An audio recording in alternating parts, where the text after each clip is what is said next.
Good day and welcome to Caribbean Connect. I am Rayan Kersenhout, your host for today's episode. Today I have with me the Chief Executive Officer of the Torarica Hotels Group, Mr. Dave Boucke.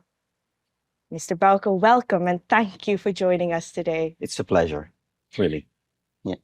You would have hosted the 43rd CARICOM Conference of Heads of Government, and it must have been quite an organization, even though I know you are quite versed in hosting major events. What was most significant this time around in the preparation for this conference? I would say two things. First of all, having a CARICOM Heads of Government Conference, I would say 3 days after another big event, we had the Oil and Gas Summit. So in terms of logistics, it was a challenge. You have to think of it as changing your property from an exhibition hall to a more conference type of setting. So I would say that was definitely significant.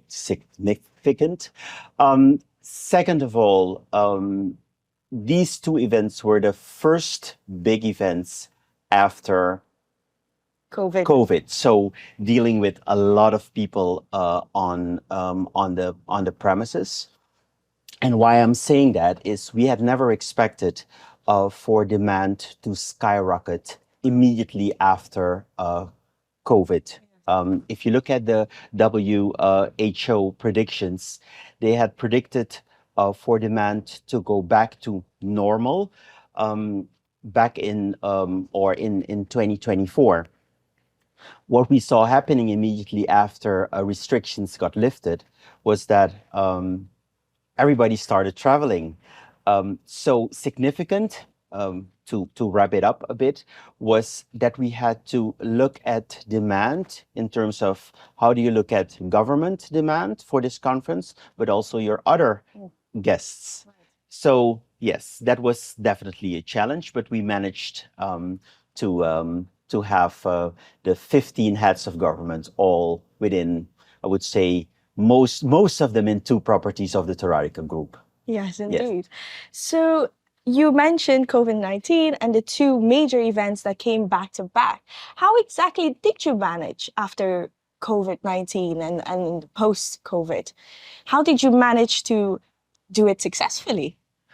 I think what we did during COVID is to use our time wisely.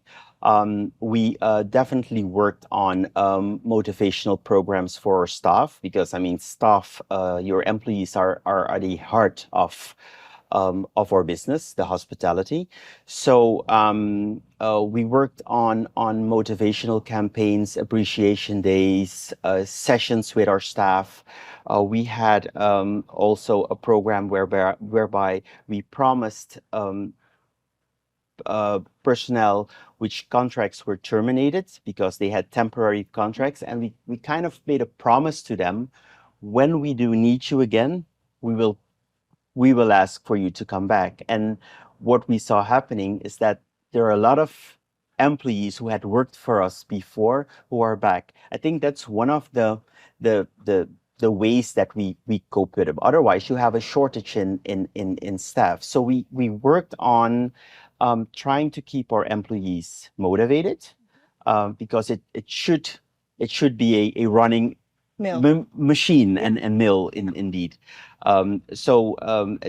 That's one way we try to cope with the aftermath of COVID. And yes, I mean, like I said, a lot of demand. We continued with renovations as much as we could in the hotel to keep up with with your physical property.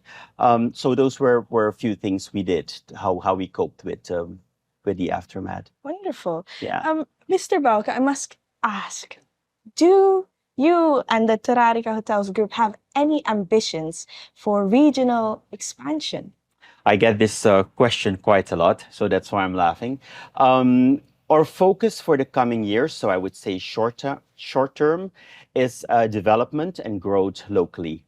Yeah, like I said, locally on the premises, we have a lot of land. Terrarica owns a lot of land, so we're looking at locally in Suriname expansion. But if we look at it long term, we indeed are looking at expansion. But I would say that is long term. Yes. Okay. And in this long-term outlook, does it also correlate to the developments of what is discussed in CARICOM, particularly as it relates to the competition of international hotels that are within the region and have set up quite a few years now, and in the competition to fare with the competition? Are there any expectations there? Um, no, we as a independent, and I want to stress independent local hotel chain, we don't fear any competition. I think in the beginning of this interview, we talked about a successful conference, two successful conferences. Torarica has hosted many successful conferences, so we have quite a lot of experience in doing so in hospitality. Sunday, on the 10th of July, will be our 60th anniversary. So we will have a campaign with a century of hospitality, because with Torarica, Royal, and Eco, all together this year, we will be turning 100 years. So no, back to the question. We don't fear any competition. I think there is enough. If we look at the current demand, there is enough for everybody. If you look at growth both in Guyana and Suriname, I don't think these two countries have to fear anything. So there is place for us, and we're very confident that we will stand up and even do better in the future. That is a wonderful note to end on. And I must extend my congratulations in advance to Sunday. Thank you very much. Thank you so much for Thank your you. time. It's a pleasure. Yeah. Thank you. Thank you for tuning in to Caribbean Connect. Till next time.